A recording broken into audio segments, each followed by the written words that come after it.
What's up YouTube? Welcome back to my teeny tiny little channel. Today I'm going to be hopefully finishing up on the superjet project. I've started this project I think back in January, and so far I have my footholds installed, I've got my handle pole shortened, I have a new steering plate installed, new bars, throttle, all that good stuff, and I kind of cleaned up the side of it, put some stickers on it. Let me show you what it looks like so far. Here are the footholds that I made in my previous video. Everything's installed, it's all sealed up, nice. So I won't have any leaks, and there's foam behind it. And then I went back and covered the holes that I used for the foam with some more fiberglass, so we're good there. I have a new steering turn plate. This is the Cold Fusion turn plate. So you can see it allows me to use my fat bars, which I really, really love. These are motocross bars. I just bought them at a motorcycle shop. They are a lot wider than most of the bars you're going to find on a lot of stand-up jet skis, but I found that it actually fits my riding style really well. I just like the arm position. So you can find these at, any motocross shop or whatever, any motorcycle store. You can find them online. You can get them off of Amazon. These are just the Pro Taper fat bars. And then this steering system you'll have to order from a couple of the guys that are on the X forums, XH2O. And there's the handle pole. You can see it has been shortened. It is about roughly 2, maybe 2.5 inches shorter than stock. So it's going to sit perfect. You'll notice my handle pole is not flopping on the hood anymore because I have a new spring, and that's exactly how it should be. Nice and light. I have my box from Hydroturf that's been delivered. It's got my padding. I have 2 different sizes of padding. The really thick stuff is going to go in the tray. The thinner stuff is going to go on the side here and on the top rail. And then I'm going to use that actually to cover over the sides of the footholds. And I'm doing the blue on black waffle cut. I think it's going to look really cool with the color of the ski. After I'm done with the Hydroturf, really the only other thing I think I want to do to this ski for now is just change out this ride plate. This ski has an R&D extended ride plate on it, and it's a great ride plate, especially for like lake riding and stuff. So I'm going to replace this one. I'm going to find a stock ride plate, and then I'm actually going to decut it just a little bit. I just like that style.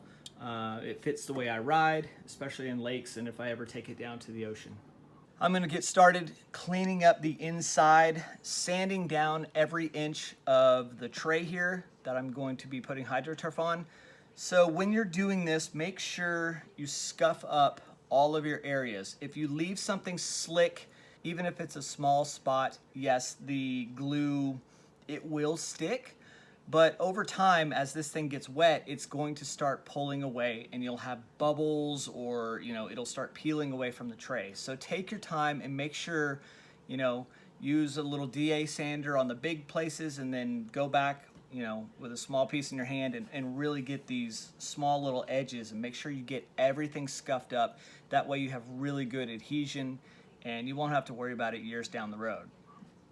Here's the first pass with the little DA sander, and it does a pretty good job, especially on the flat spots. But you can see, there's some dark, where these dark areas are, that's where it did not quite get it all. So that's what I'm talking about. You got to come back in by hand and make sure you get all these areas here so that they end up looking like this. This is what you want to see right here. So I've got to touch up, quite a few places, especially where it wouldn't get around the foothold there. Now that you've got everything cleaned off, it's all sanded and prepped, it's time to get gluing. This is the stuff I like to use. It's Weldwood contact cement, and basically what you're gonna do is when you start with your foam, you're gonna coat one side of it and then coat the area that it's going to attach to. So I've got these pieces right here that are gonna be on the top of my rails. So I've coated this side of each, and then I've coated this side, and you're gonna let it kind of dry and get a little tacky to where you can actually kind of touch it and it's not peeling right off on your finger. That's when you know it's perfect. You'll take this, flip it over, and once you lay it down, press down and work your way all the way through the foam, pressing it down, making sure it adheres. And if you've got enough glue on there, you'll be perfectly fine. It's gonna stick really, really well. Don't overdo it. I just use these little cheap brushes that you can get at the hardware store. And like I said, I put a thin coat on each piece, and honestly it's enough that it will grab and tack up real quick, and it'll hold really well. So this side is ready to go. You can see the glue has kind of dried, and I can touch both sides. It's not peeling off of my finger. So now I'm gonna lay my piece down. You only get one shot at it, so take your time. That's pretty sticky. So I'm gonna stretch this piece just ever so slightly, just so that it kind of wants to pull back in its place. And that's stuck right there. And then once I've got pressure on this, take a rubber mallet and just give it a few love taps. There you go. Now, it looks a little weird because it's over the edge over here, and that's okay. What I'm going to do, and you don't have to do this, this is just personal preference, I put my foam in the areas that I need it to up top and around the footholds, and then I'm going to come back and I'm actually going to kind of sand the edge a little bit to kind of round it out to the contour of the ski before I lay my actual turf over this. It takes a lot longer to do it that way, but you get a really, really nice end product. You know, you can see somebody ski and you can tell that they turfed it in an hour, and then you can tell that some of these turf jobs took, you know, several hours, if not spread out over several days. And that's what this one's gonna be. I'm not in a rush to get this done, so I'm gonna do it, you know, what I consider the right way. Take my time, measure every piece of foam, every piece of turf, and make sure it's correct before I start gluing it. And then once these pieces are glued, I'm going to shape them, and then I'll put my turf over it. Basically, the biggest key to this is taking your time. Don't rush this. You know, turf is not cheap. It's certainly not as cheap as it was several years ago. So don't waste the material, don't waste the foam, you know, all this stuff. Just measure, take your time, do it right, and you will be so much happier with the end result.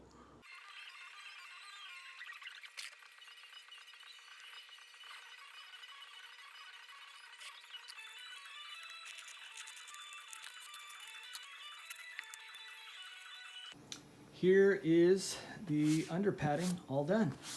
So I measured it out. I got one full piece to come down and go into my footholds. I put a piece up here for my rails.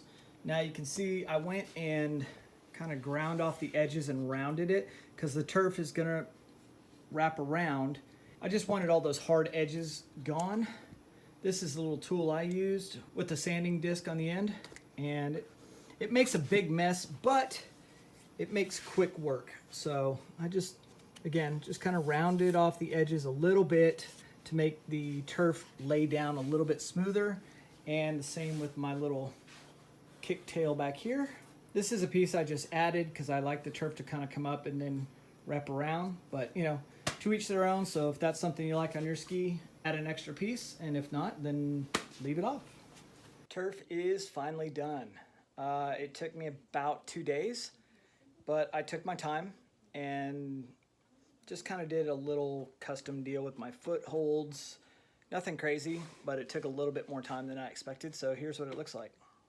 Now it is a little dirty. Obviously there's a lot of dust and stuff, but once it clears up outside, I'll wheel this out, hose it off. I just finished siliconing around all the edges to keep the water out. You know, you can see it gets a little tricky, especially here on the ends. So you got to make some custom cuts and make sure you silicone those so they don't lift and water doesn't get up underneath there.